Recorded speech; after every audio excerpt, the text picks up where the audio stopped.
Welcome back to another episode of the Nick Cage Fight Podcast, where we catch the faintest scent of a Nick Cage film from up to a mile away and relentlessly hunt it down so that we can properly explain it to you. We do this because we're the one outlet Kanye turned down when we requested an interview with him. So here we are. I am one of your hosts, Josh, and I'm joined as always by Rich and Ryan. How are we? I'll get you yet, Yeezy. I mean, if only because he's going to burn every other bridge. Well, I guess he'll never burn that Joe Rogan bridge, so I don't know. That's borderline impossible. I mean, it's probably, well, the publicity from having him on the pod would have probably been good, but considering the fact that he has had to get removed from like both InfoWars and Tim Pool's bullshit, I don't think we'd make it through the whole interview. So I think I would just have, I think I would just be like, Kanye, I have one question for you. You just got to do it like an Eric Holocaust. Andre. Oof. No, that is exactly the opposite question. way you need to open. Actually, just let him go for 30 minutes. It's more likely he'd fucking spike that football before you got your first question out in the first place. So There's two strategies you could take with a Yee interview, and it's you either got to do a Nardwar at him or you got to do an Eric Andre at him. Okay, yeah. I don't even think Nardwar could disarm him at this point. Eric Andre has a shot. So we're here to wrap up our review of the USS Indianapolis Men of Courage 2016 bizarrely R-rated film. I still can't believe that this is R-rated. Is Jaws R? Because I believe so. Okay, all right. I thought Jaws might have been a PG because, well, I'm gonna look it up now because Jaws has some more obvious gore in it than this film does. Right, but with the lack of a PG-13 rating at that time, I could see it being rated PG. Yeah, that's true. It is PG. Jaws was PG. All right, but this is 2016. Well then. This film has no business being on this part of the scale. No, zero.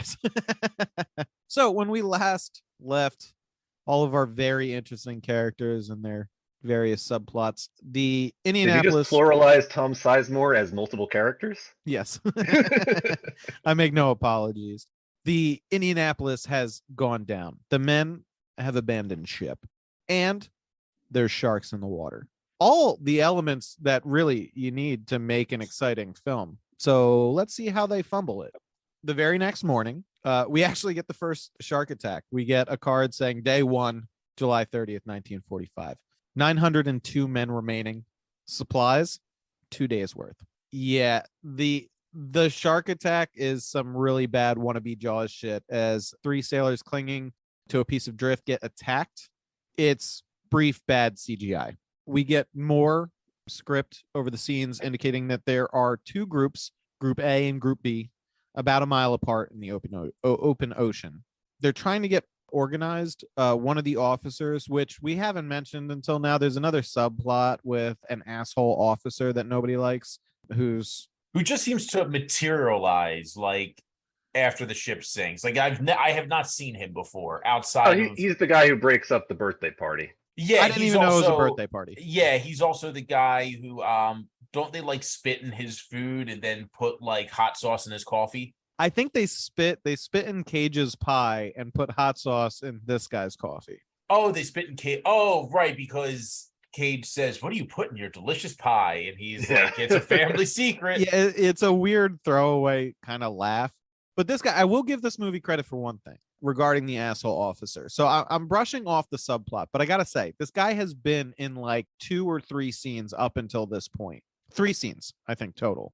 And it does a great job in a short period of time establishing this man as a complete asshole. The first time we see him, he's introducing himself to Cage and has to name drop his father, who's like an admiral or some shit. The second scene is where he drinks the hot sauce coffee. And the third scene is where he breaks up the birthday party where somebody's actively mocking him. I think it might be Bama. And this is the very next time we see him. He is like in a raft by himself, I think, at this point. And he's dictating commands to the group that he's a part of. Namely, first of all, for every able-bodied man to get out of the rafts and have it only be for officers and injured people. And also, he wants all of the supplies that they have on his raft. So pretty transparent coward, but I'm in charge trope shit happening here. Still, like I said, effectively set up. I'll give credit where credit's due. You know how this guy is going to handle this tragedy from a mile away. We did gloss over another like establishing scene too of the ring, the guy who stole the ring, who is like was betting on the fight. He was trying and I believe failing to start a craps game when the ship blew up. So another piece of I'm sorry. Yeah, you're right. Again, I mentioned before, I don't give a shit about the subplots in this movie, but I was just mentioning it's there, you know. No, you're right, and I don't want to gloss over it because there's actually another thing we see. First of all, the craps game, I think he very successfully gets up. Like dudes are playing dice when the ship gets hit with torpedoes. But before that, he's like recording like what money he has on the streets, right? He's like $5 to this guy, $10 to this guy. And he pulls out the ring that he picked up after the fight and goes, what are you worth? Are you worth $850? Which I didn't bring it up at the time, but I do want to congratulate you, Rich, because when you're like, just call out how much you're in debt and you guys haggled over what would be a reasonable price at this point. I think it's about $1,000 that the dude's in debt. Okay. Because he's going over like who owes him money and it's not large sums. And he's like, I hope this ring is worth $850. So I think $1,000 was the mark on this guy's debt. Right. So, and I will say this entire part of the movie where they are lost at sea, it felt like a fever dream to me. It was so slow and boring. And I don't remember too much of what happened. Nothing happens. It was less boring than the rest of the movie. At least there were sharks, man. At least we had some stakes. Beforehand, we had zero stakes. The one time we had stakes in the film before the ship gets fucking blown up was a total red herring where a merchant vessel almost got just demolished. So, so we're boring with sharks, which like... Yeah. Which is a terrible crime. It didn't do much for me, to be perfectly honest. The biggest and so again, crime, this whole hour of the movie, this part of the movie lasts a fucking hour. And we are going to go over it in like 17 minutes because nothing goddamn happens. I think that's charitable. 17 minutes seems like that's a lot of conversation for a lot of nothing. Like the best part of this movie is the last 15 minutes that could have been an entire movie, just that part. And they condensed it down to nothing because sharks. Like I'm trying to think, was it like the 30th anniversary of Jaws or something? And they were trying to cash in on that sweet, sweet Jaws money or something? No, that was way earlier, like 10 years earlier at least. So again, like at this point, I'm paying attention because now there's sharks involved. We have the film established for us that there's two groups, but almost immediately after they establish that there's two groups, it looks like Cage and Sizemore find each other, but they're separate from both of the groups, Group A and Group B. So there's a Group C as well of they don't define it as a group because it's just two people, but those two people are the people that we Cage care and about. Tom Sizemore.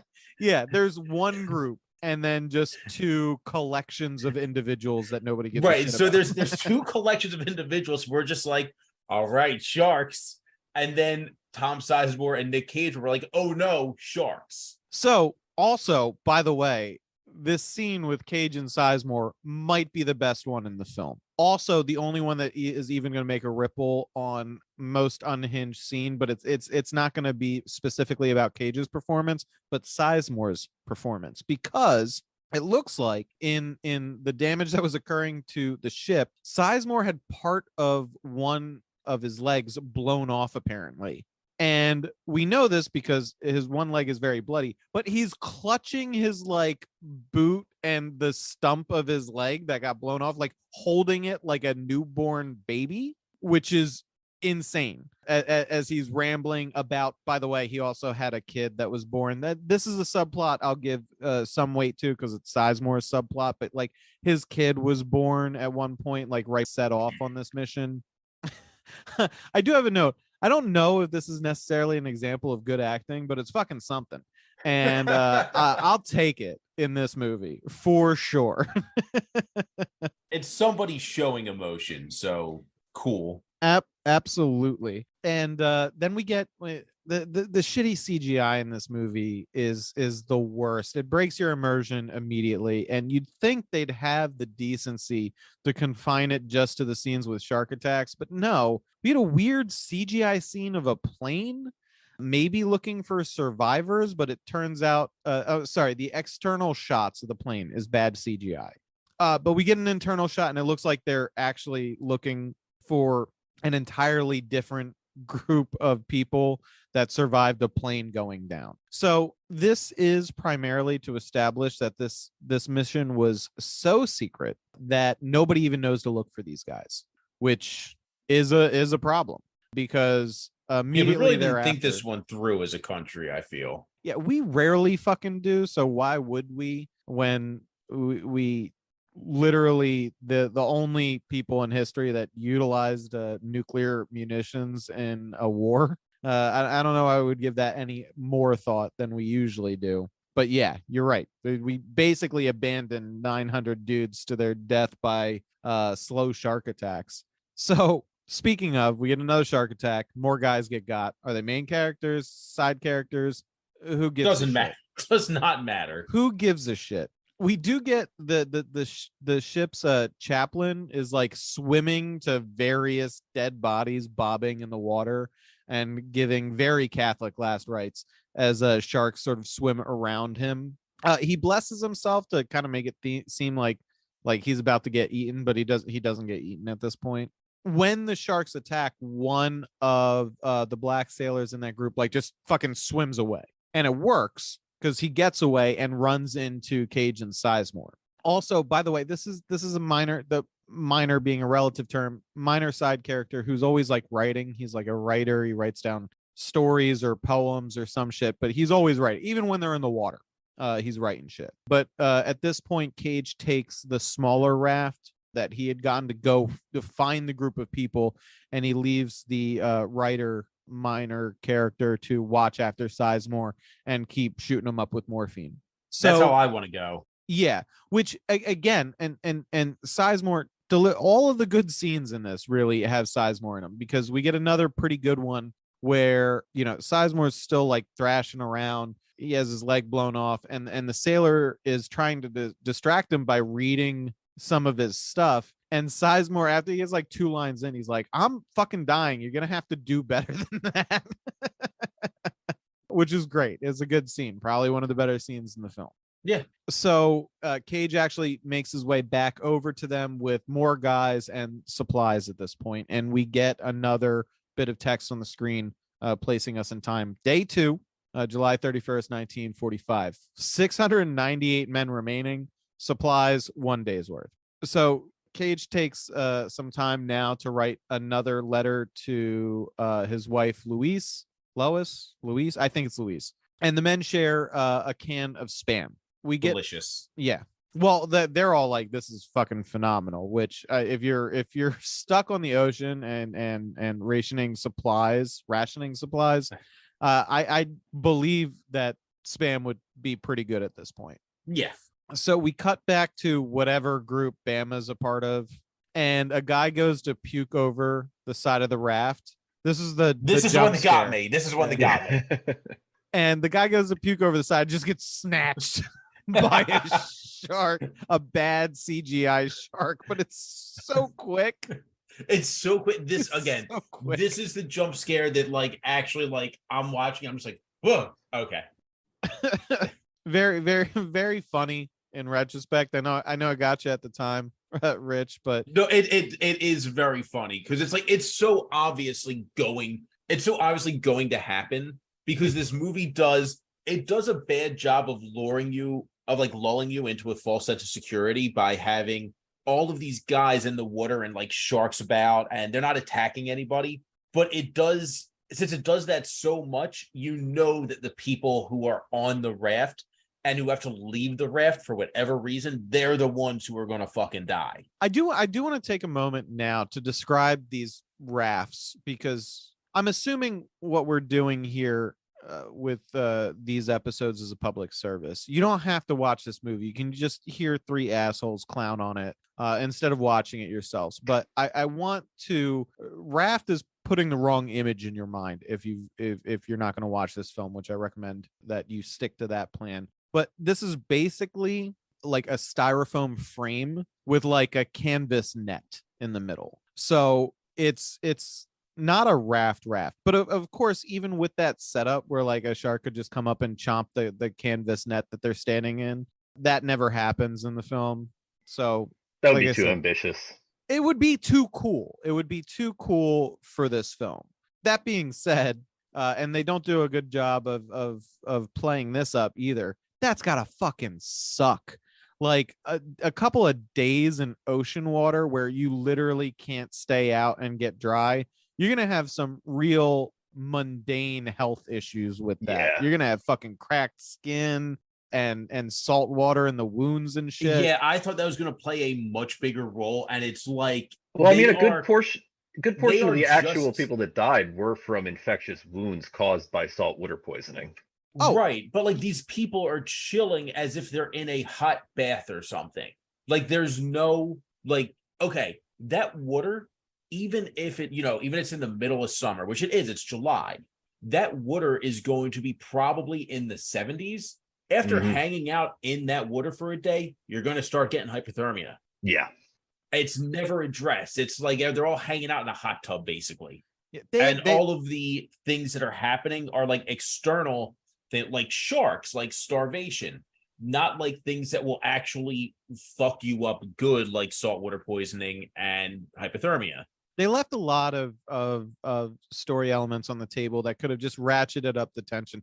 This could have been like the sweatiest hour of a war film that you've seen in quite some time by just actually addressing every very real danger that was present in the moment, and they don't do a good job of it, and it's about to get a lot worse, because in the very next scene we find out Tom Sizemore has not made it. He's passed away. So all the entertainment has completely drained from the film. Yep. My light has gone out at this point watching this film, and they unceremoniously shove him off the raft into the water, and Nick Cage cries. I'm sorry, that is a good send off. Yeah. I can only hope It's I pretty go out decent. And then that well. and then a couple of sharks show up and split him open like a coconut. Love the reference. Oh yeah, I do want to make a point of saying this. They push him off the raft into the water, and Nick Cage cries. I do too. And we get more text on the screen. It's now day 3, August 1st, 1945. 500 men remaining. Supplies depleted. We get a scene with the asshole officer who says there's an island nearby and they're going to try and make for it with anybody who isn't bleeding.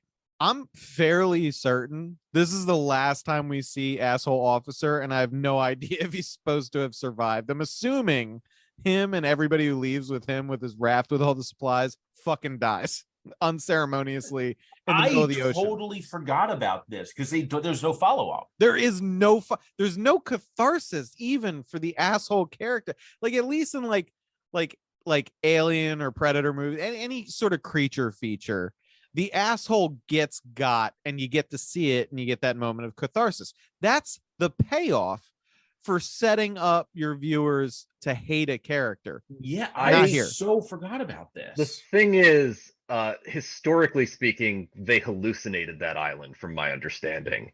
They thought they saw an island due to exhaustion and starvation, and those guys were never seen again. That is I'm sorry, horrible tragedy. It happened in real life. That's an awesome element of the story that you could have used to punch up your script. They completely gloss over it. Like, they don't actually mention that island did not, in fact, exist. No, this is the only reference to it, and this is the last time we see these characters. Terrible, horrible, missed opportunity, unforced. Yeah. Anyway, Lazy screenwriting. Incompetent screenwriting. I'm sort of mad right now about it. Now that I actually think about it, I'm like, wait a minute, this could have been so good. I love reminding you of shit that happened in the movie where you're like, oh yeah, they never closed that loop. What the fuck? But of course, we got to cut back to the romantic subplot, guys. That's the compelling story. That's why we're Bama. here. Bama and D'Antonio. are in their own small raft together. And Bama admits that he is in love with Clara, Intrigue. the girl that D'Antonio wanted to propose to. And of course, right after this confession, D'Antonio gets attacked by a shark. He survives the initial attack, but has a fucked up leg. You know, Sizemore has died. We need another character with a fucked up leg. They're trying to maintain a quota here. But at this point, it's very important for us to cut to another important subplot, the racial tension subplot. So we get again a separate raft with the black and white sailor who were fighting and were in the brig and somehow survived. They didn't feel that was important to show in the actual scene where the ship is sinking. No, but they made it out.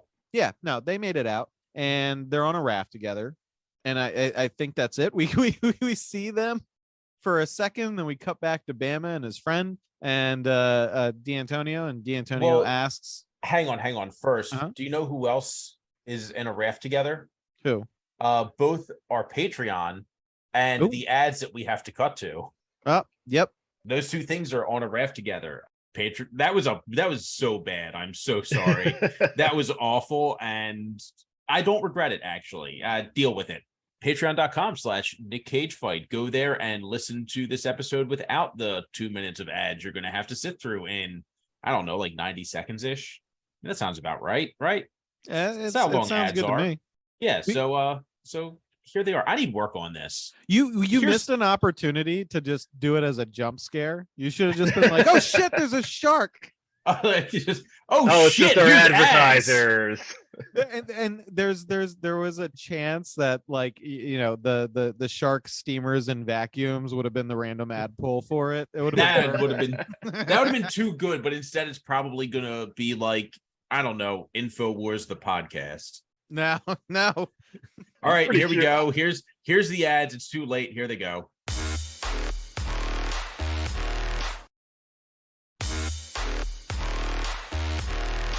Jump scare, we're back.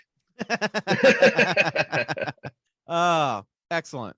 Yeah, I got you on the back end. You got me on the front end too, because I was in the middle. I have to place myself. We cut back to Bama and D'Antonio, I think. D'Antonio has been mortally wounded or wounded by a shark. No, you were right the first time. Is mortally wounded. Because I didn't know if I wanted to give away the game like that. So no, it's perfect because like 2 minutes later, he's fucking dead. Yeah, he just had a shredded leg, but now he's like, Bama, you gotta take care of Clara. I know you will because you just confessed that you love her. And also, she's pregnant with my baby, so deal with that. I guess. We don't get that yet. We don't get that yet. But yeah, that's also true. But yeah, no, D'Antonio dies and Bama is upset. I feel like he's got some conflicting emotions here, but I'm just assuming because the movie doesn't feel fit to kind of flesh this out at all. And then we cut back to one of the other groups, despite the fact that the title, the text on the screen split them up into Group A and Group B. It does not identify which one's which, just cuts between the two. But we cut to one of the groups, and there's another shark attack, bad CGI shark attack, and one of the older Marines gets eated. This guy was a really minor character. He like shows up to be like gruff in one scene beforehand, and this is where he bites the dust. I gotta write him out somehow. Yeah, they didn't have to write him in the first fucking place. But we get more text. It's now day 4, August 2nd, and 350 men are remaining. And I put specifically in the notes, this is where you can tell exactly when I paused the film to go back and watch the Jaws scene, because it says, according to Jaws, 316 men make it out. Let's see. I must have had like a sixth sense with it. I was like, these numbers aren't going to match up, but let's see what happens. So we get a shot of a bomber plane passing over the ocean at this point, and it looks like it's about to drop a bomb, thinking it spots a Japanese sub because due to the oil slick. Yes. There's a lot of oil in the ocean because of all of the mess of the Indianapolis sinking and so on and so forth. But before they release bombs, they see people in the water. So it looks like they spotted the survivors properly at this time. And so they shove some supplies out of the plane to drop in the water near the survivors. And I I have this in my notes. I'm not sure if I was confused at the time, but it looks like there's another plane in the area that gets this radio communication and does a water landing against explicit orders from base. This is the plane that Thomas Jane is in. Yes, and this actually happened. This happened in real life. This is one of the things that's in this that is true. They were under explicit orders to not do a water landing, and the character Thomas Jane plays the only other like true character, like guy who existed in this movie. He other than said, Hashimoto. Oh yes, sorry, you're correct. Yeah, Hashimoto is very real. They tell him like, do not make a water landing. And he's like, fuck this. These dudes are clearly dying. So he lands and they try to fit too many people on the plane that they can't take off the plane again. So they essentially use that as a home base. They get everybody out of the water and literally tie them to the wings of the plane so they don't have to deal with sharks. Yeah, exactly. And, as they wait for a battleship to come and actually get them. Yeah, in the film, Thomas Jane like radios in. He's like, "Yeah, look, this plane is gonna fucking sink, so you better send some ships." Which I thought was interesting when they make the landing because it's like I was like, this plane is clearly not designed to take off from the water, but that was like you mentioned, it was apparently known well beforehand. Yes. So this is where we get the Jaws conflict because it explains that 317 men make it out of the water, and we get this via a scene shifting to, the men who concocted this scheme in the first place being informed that 317 men survived the sinking of the USS Indianapolis. And then we cut directly from there to Guam, a field hospital with the survivors. So, Cage is making the rounds talking to the men that made it out alive. And then we get the closing of the circle with the gambling sailor who wheels up to Bam in a wheelchair and returns D'Antonio's ring to him. And then we jump a month ahead. Very tearfully. I thought it was a nice scene. I thought that was decent acting. Yeah. I thought it was well acted. I think it, comes across like how desperate he was. Even though the movie didn't show it, he did a good job of showing it. So again, shout out to basically every actor in this movie. They all did a very good job. The writing and the editing were the downfall of this film.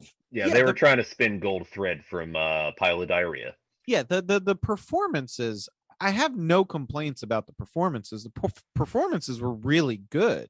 Yeah. I really didn't see anything egregiously bad. Everybody put their best foot forward, except for the fucking writers. I mean, there's only so much you can do. They spent multiple years writing this script from what I was reading. I fucking believe that.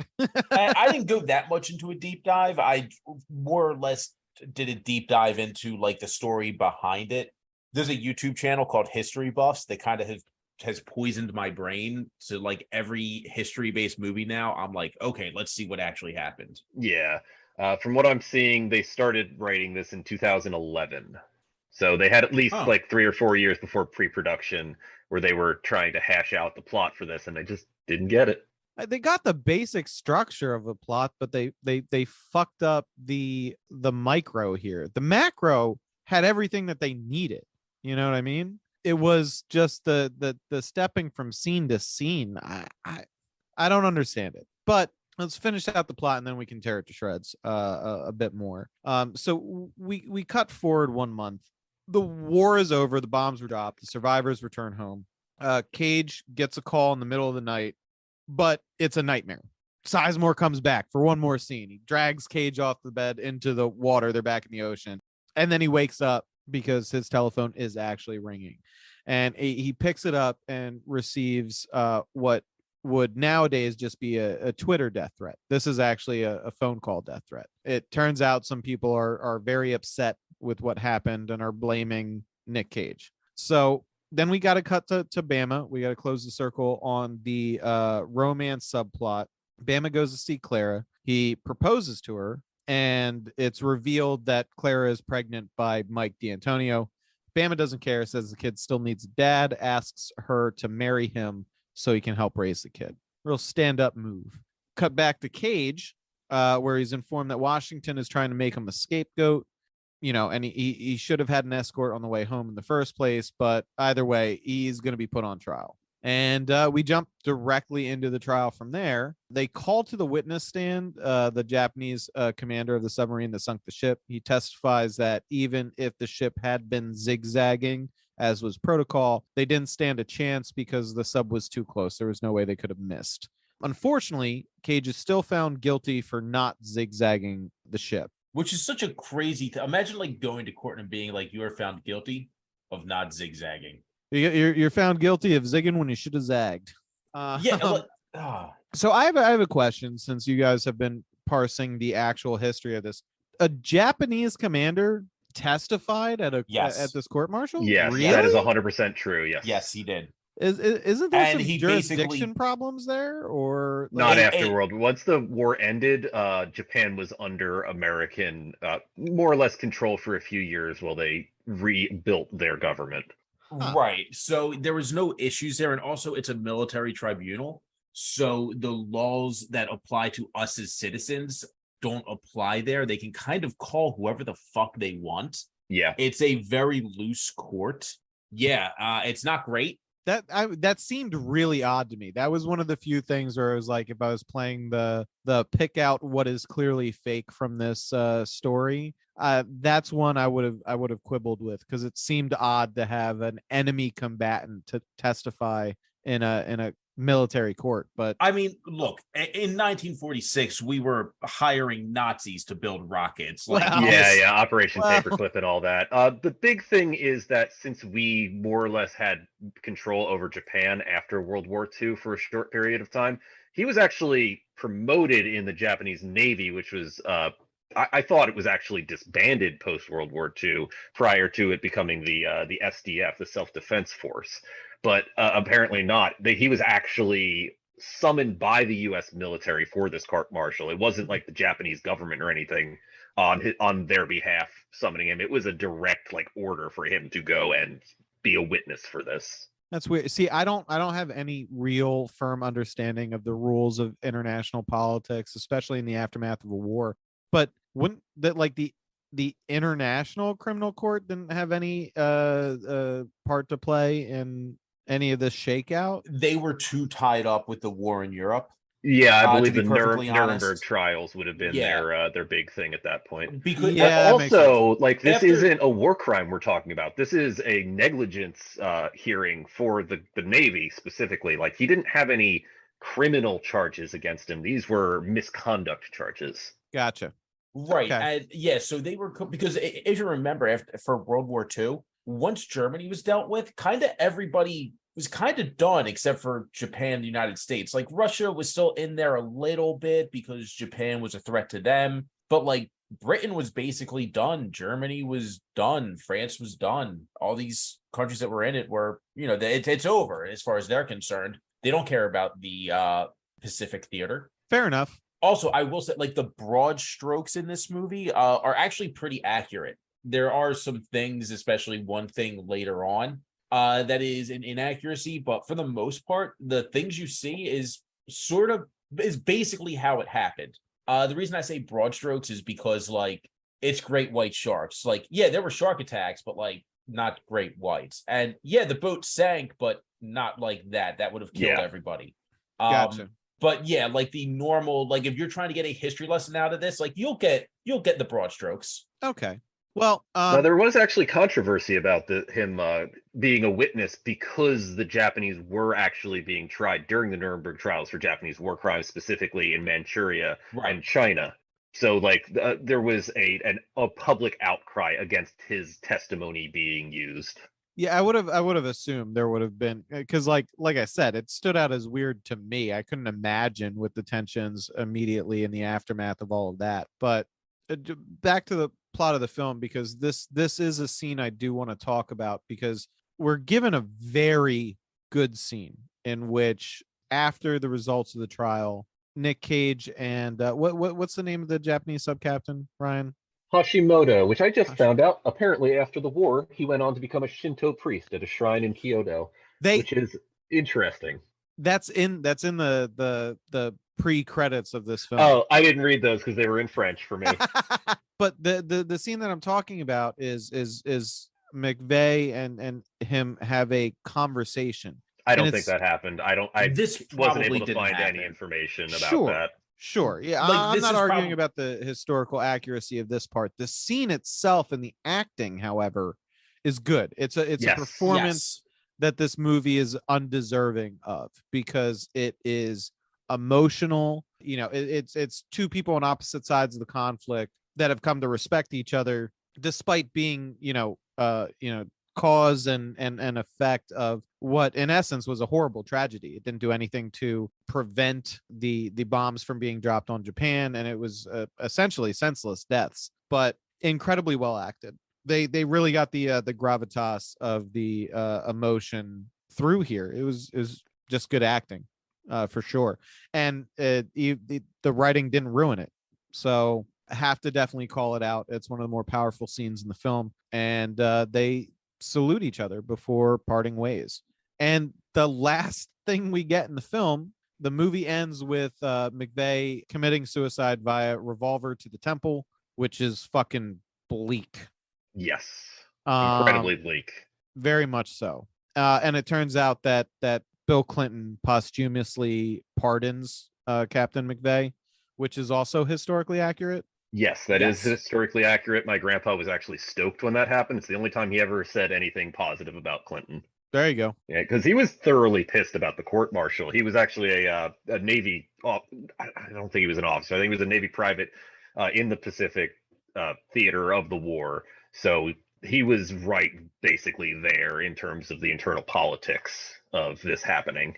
I could imagine this pissing off a lot of the enlisted folk because again, it was just the suits in Washington passing blame for a bad strategy to try and obscure. See, I actually don't understand the strategic importance of not providing the escort on the way home. You know I what I don't mean? get it. I don't understand. Like, We were I don't running low on understand- ships at that point in the war, and as someone who has played Axis and Allies a bunch, you don't send a battleship without destroyers. So it was a big old fumble that they wanted to cover their asses for. Yeah, because like I'm watching, I'm just like, well, what does it matter?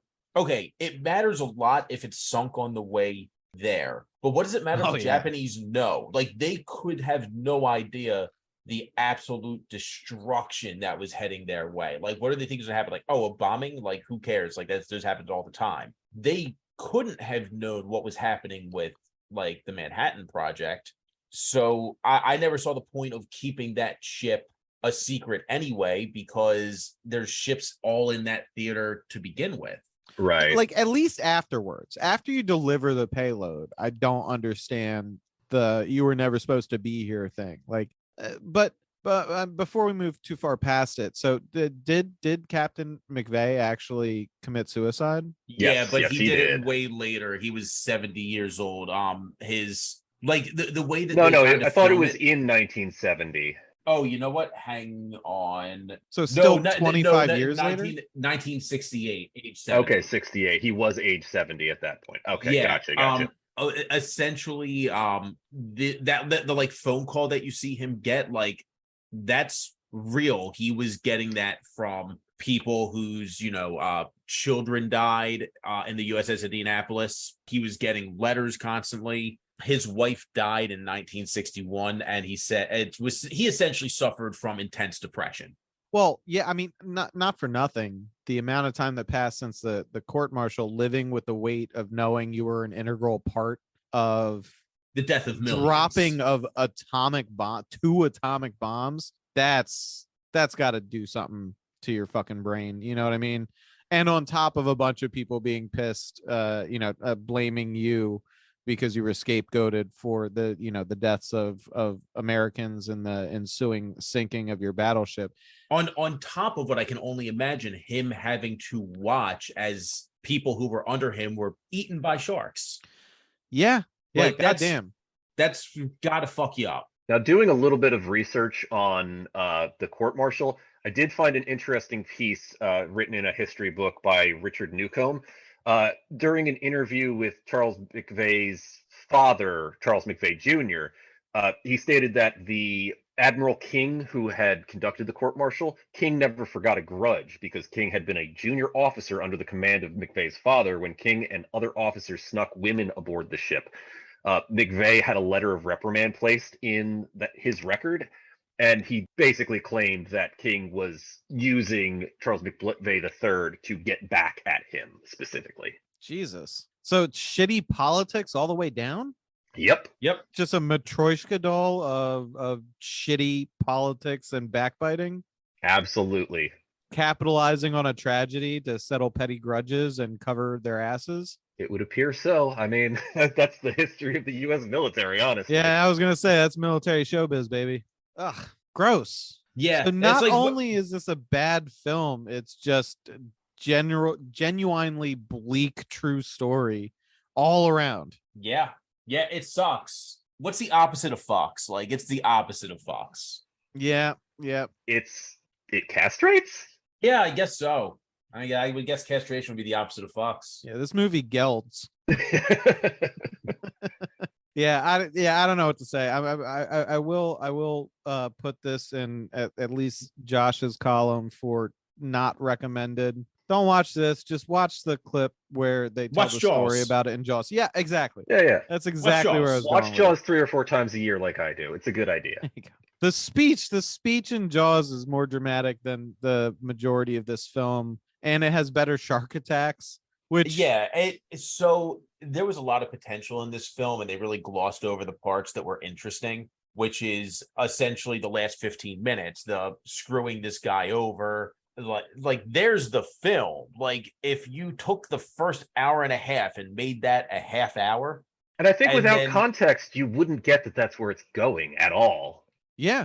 Right. No. You still give it context. You take the hour and a half that is them, the beginning of the movie, them being on the water. You condense that down to a half hour. There's only a half hour worth of action in that 90 minutes anyway. Then you take the whole court scenes that are the last 15 minutes and expand that out to an hour. You have a good 90-minute movie as far as give it the Few Good Men treatment. Yeah, absolutely. Because what we get is essentially like the cliff notes of that trial at best. Yeah, it's done in 15 minutes. Yeah, I feel like what they tried to do is I feel like a bunch of people got into a boardroom and said hey, everybody loved Jaws, but what about instead of one shark, there was 100? That's what I feel like happened.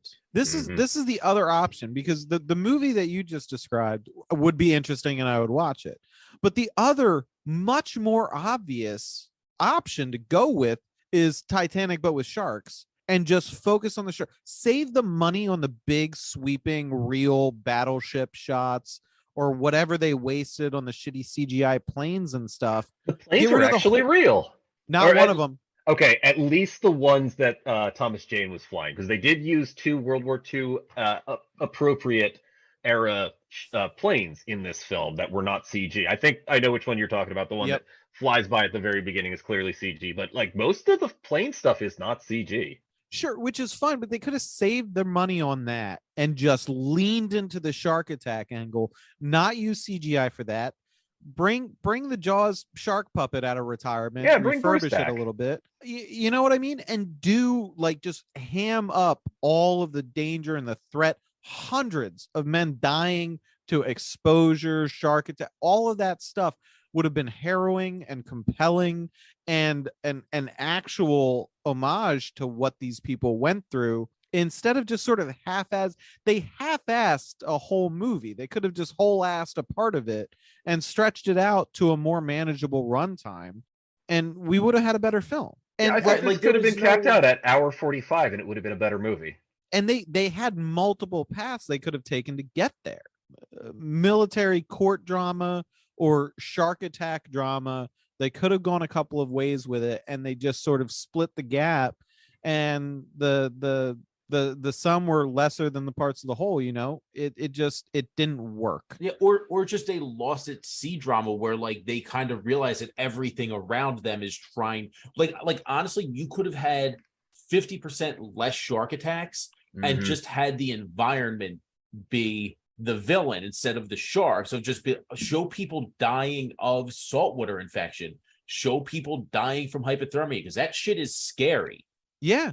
Honestly, You could have played up the mirage of the island and that whole group. That could have been a solid. that was a 15 to giant 30 dropped minutes. ball. Yeah. Honestly, I think something else that could have made this movie a lot better is giving more time to Tom Jane to establish that character, because like he has no impact. If I didn't know that was Tom Jane and I wasn't looking out for him for the whole movie, I don't think I would have even noticed that character existed. Honestly, could have saved the budget on securing Tom Jane. Don't get me wrong. I like the man as an actor, but you could have saved your money on that. I don't want to know what he made on the film, but shit, you know? Yeah, It's oh, there's a bit of Tom Jane trivia I actually have. Did you know that he was also married to Patricia Arquette, same as Nick Cage? They're Eskimo brothers. They're Eskimo brothers, yeah. Oh, good for them. no wonder they didn't have any scenes together. Yeah. Good for them. I'm happy. All right. Are we ready to do some rankings here? I think Yeah, so. It's yeah, gonna let's be talk low about on the most rankings. most counts. I was about to say, so I normally go over the first four, but I think for this one, it's all right. Last four. Well, yeah, that's what I mean. Like, it's better than Next, it's better than G-Force. Correct. Yeah. Actually, is it better than G-Force? Yeah, it's better than G-Force. Yeah, Okay. yeah. This is a real better- movie. Is it better than Ghost Rider? No. Nope. No, I'd No? rewatch Ghost Rider. I wouldn't rewatch this. And I think that's where the cutoff is going to be for most of these movies. Would rewatch, will not rewatch. Yeah. Also, I think when we go over in the next ranking show, Arbitration, I think we might have both Ghost Riders placed a little bit lower than they might ultimately need to be placed as we flesh this out with more movies. Yeah, I think so, yeah. Agree with you. Okay, for performance, better than Next, better than G-Force. I think better than both Ghost Riders as far as Nick Cage performance. I thought he played distressed pretty well, to be perfectly honest. It's way more understated, but I agree. It's a better performance technically. Although I, again, would rather watch him in Ghost Rider than this. Oh, same. I'm like- just talking about it, like isolated Nick Cage. I would actually put it like right above Sorcerer's Apprentice, right under Rumblefish. I think that's reasonable, actually. I'm gonna disagree here. They kept the reins on my boy on this film, and I don't think he was able to bring the caliber of performance that he could have. The last scene is the only thing that gives me pause. It's a great scene where they let him do his fucking job, but the rest of the film has him so contained.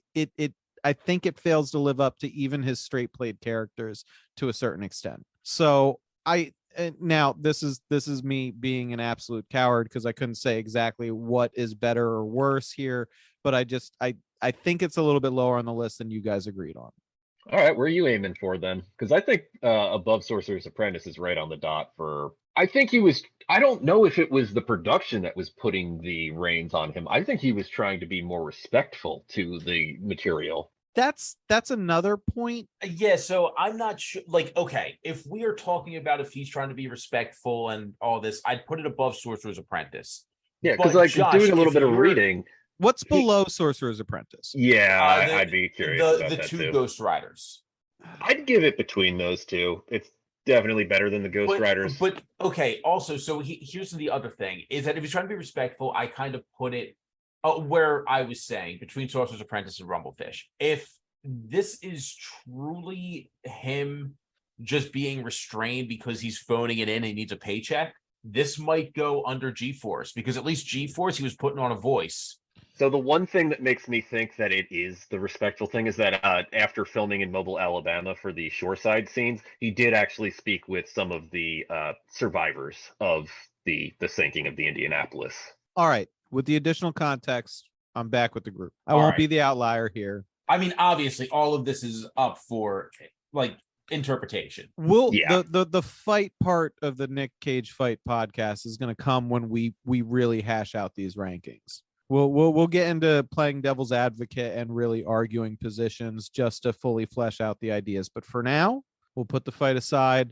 I'm in agreement given the context. Yeah. Okay. So now this movie was not unhinged at all, I don't feel. Nah. Well, I mean Sizemore, but I don't think Sizemore. we're not on a Sizemore podcast. Honorable mention.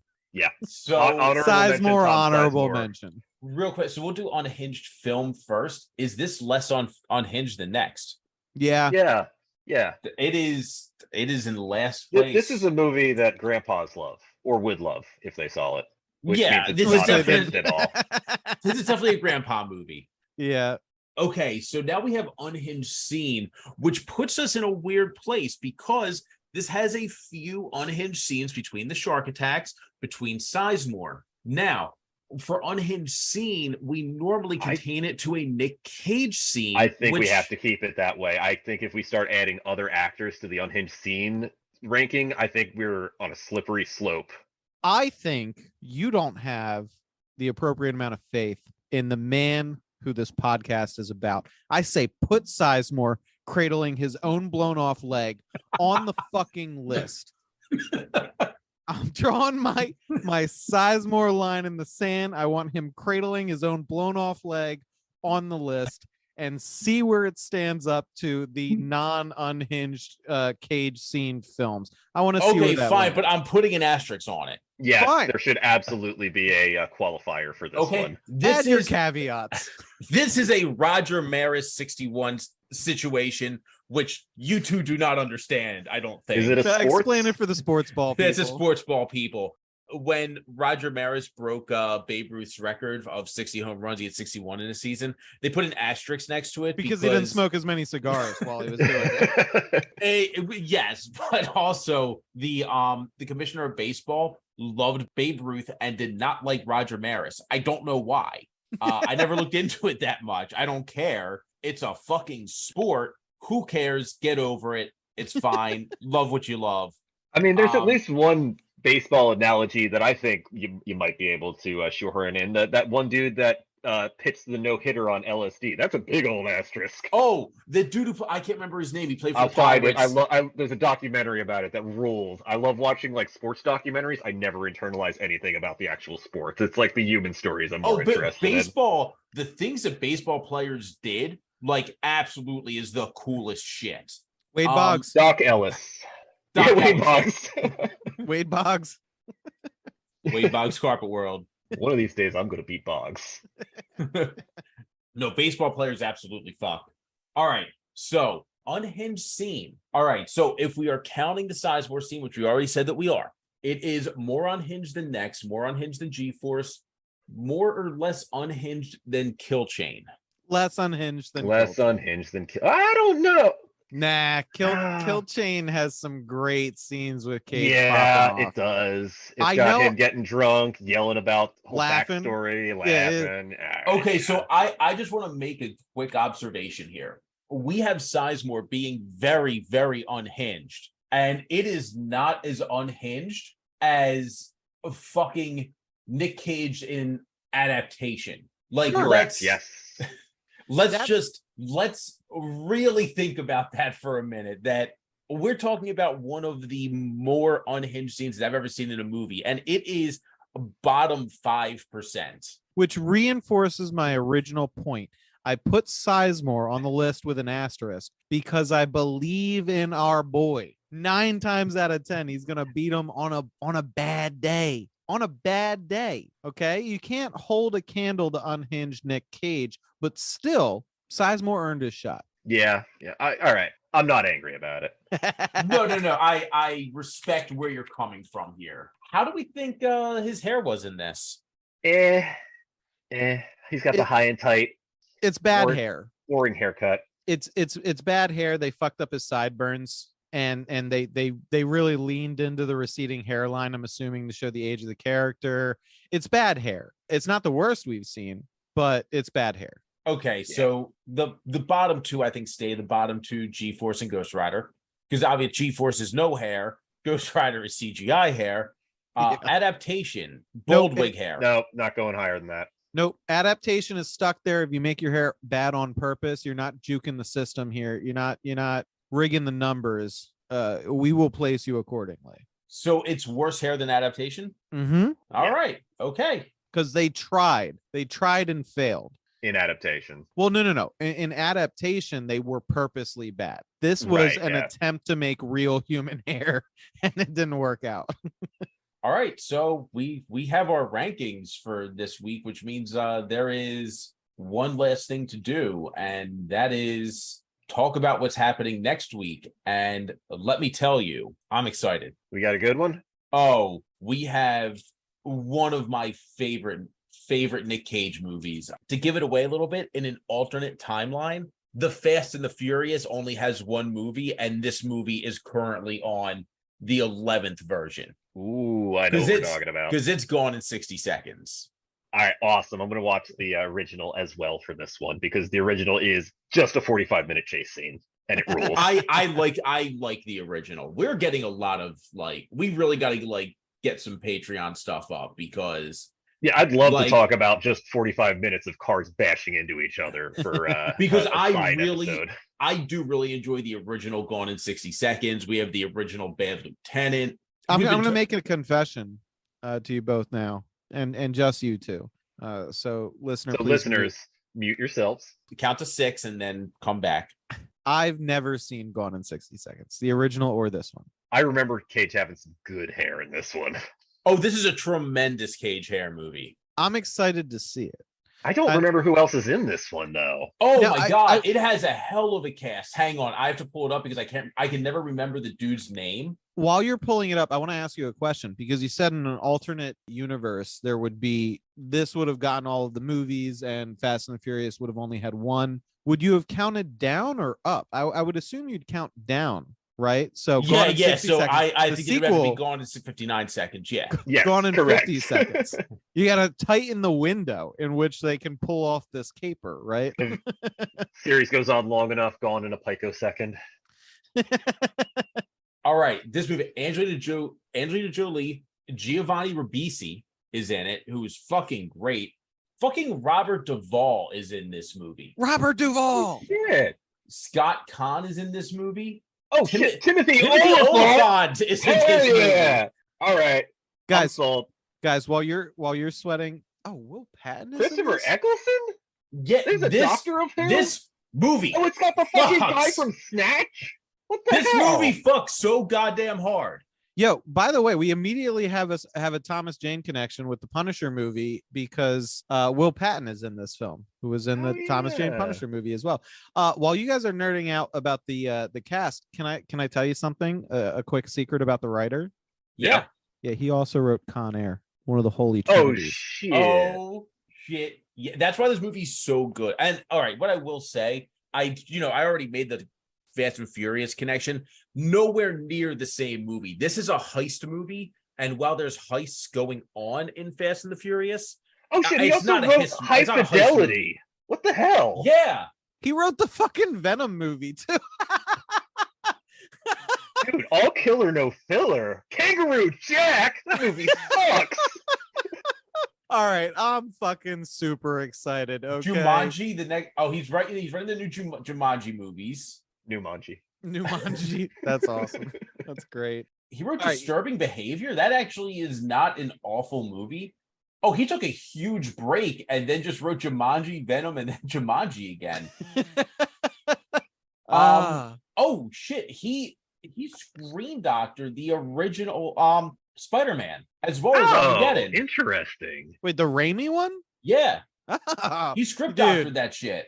Dude, I'm in. I need a palate cleanser, as well as maybe Cloverfield. All right, because he had a special thanks in Cloverfield, which tells me that he was the monster that Cloverfield was based on.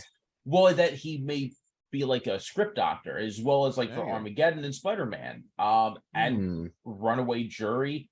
Well, special thanks sometimes just means that he helped finance the film by like introducing two dudes. Yeah, very true. Pain and Gain 2 is a very fun movie. I'm excited by this. This is fantastic. This is exactly what I need. You should be. After Men of Courage. Yeah, we needed a good one. All right, it's time for the plugs. While we're still there, please give us a follow on Twitter. Interact with us. You can find us at cagefight_pod. And Ryan, why don't you drop your Twitter handle? You're constantly watching movies. And my Twitter is @HimboFet. and I watch movies and I post the information about them. And I occasionally talk about how I want to cuckold Spider-Man, and that's why I like redheads. Yeah. I mean, you're the only one who actually has fill your life with rich cinematography, old or obscure movies that don't necessarily involve Nick Cage, whereas Rich and I are kind of laser focused. But Rich, what's our Patreon again? I can never remember. Oh, our Patreon is like super nice and easy. It's just Nick Cage Fight. Patreon.com/Nick Cage Fight. That's super easy to remember. One of these days, I'm going to get it. I promise. Yeah, just 9 more people sign up for the $3 tier. Force the video game speed run. We are coming for you, Chris. I want it so bad. That's really it. I will stream all of my attempts too. Like, I'm gonna train on stream. That's the way to do it. And I'll definitely be in the cheering section. Well, yeah, you have to practice on stream, because what happens when you hit that perfect run? Well, then it's not recorded. You're just like, oh no. Well, we're gonna have the Guinness record people on standby. Oh, we can Guinness doesn't. Yeah, you can buy the Guinness shit. You got to actually get like I think it's Twin Cities does the rankings. There's also speedrun.com. I'm gonna get on fucking GDQ with this piece of shit game. I thought that's why we were shilling for the Patreon, because we needed to pay Guinness to. We gotta pay Guinness for my fake record. Just like Tommy Tallarico. I was about to say, didn't H Bomber Guy teach us anything? Yeah, he did. Yep. All right. Well, I think we're wrapped here, folks. As always, listener, we appreciate you. Bye-bye.